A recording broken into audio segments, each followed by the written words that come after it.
आइए दोस्तों, हम शुरू करते हैं हरतालिका तीज की व्रत कथा।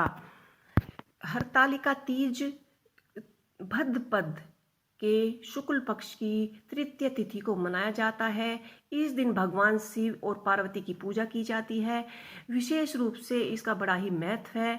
सुहागनी इसे अपने पति की लंबी आयु, घर की सुख समृद्धि के लिए की जाती है।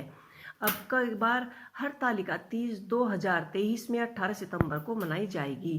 पौराणिक कथाओं के अनुसार जब दक्ष प्रजापति ने महायज्ञ का आयोजन किया था, वह माता सती को बिन बुलाए वहां पहुंच गई। उसके बाद माता सती को पिता द्वारा पति शिवजी भगवान शिव के प्रति के लिए बहुत कुछ अपशब्द सुनने को मिले और पति का अपमान वह सहन नहीं कर पाई।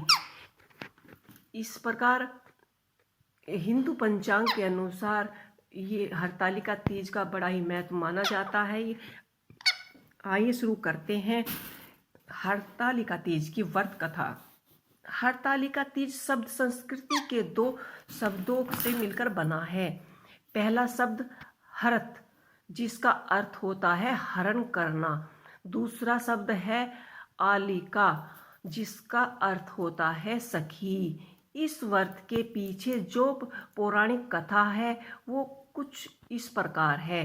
माता पार्वती ने अपने 107 जन्म लेने के बाद 108वें जन्म में गिरिराज हिमालय की पुत्री के रूप में जन्म लिया था। शैलपुत्री के रूप में उन्होंने 12 वर्ष तक कठोर निर्जला तपस्या की और उन्होंने जिसमें हर एक ऋषि के कठोर प्रहार को भी उन्होंने सहन किया। गिरिराज अपनी पुत्री की ऐसी दशा को देखकर बड़ा ही चिंतित था। ऐसे में एक दिन नारद ऋषि मिलने आए और उन्होंने गिरिराज को बताया कि भगवान विष्णु अपनी पुत्री की कठोर तपस्या से प्रसन्न है और उनसे विवाह करना चाहते हैं। चिंतित गिरिराज के लिए यह प्रस्ताव किसी वरदान से कम नहीं था, इसीलिए उन्होंने तुरंत ही इसकी स्वीकृति दे दी। जब यह बात माता पार्वती को पता चली तो वह बहुत ही व्याकुल हो उठी और अपनी सखियों को अपने दुख दुविधा बताने लगी। भगवान विष्णु से नहीं बल्कि भगवान शिव से विवाह करना चाहती थी। उनकी सखियों ने पार्वती की मदद करने के लिए उनका हरण करके एक घने जंगल में ले जाकर उनको गुफा में छिपा दिया। इस गुफा में पार्वती ने रेत से शिवलिंग बनाए और निराहार निर्जल रहकर भगवान शिव की पूजा की, तत्काल से आराधना की और यह पूजा आराधना इतनी कठिन थी कि भगवान का शिव का आसन भी कांप उठा और उन्होंने माता पार्वती को दर्शन दिए।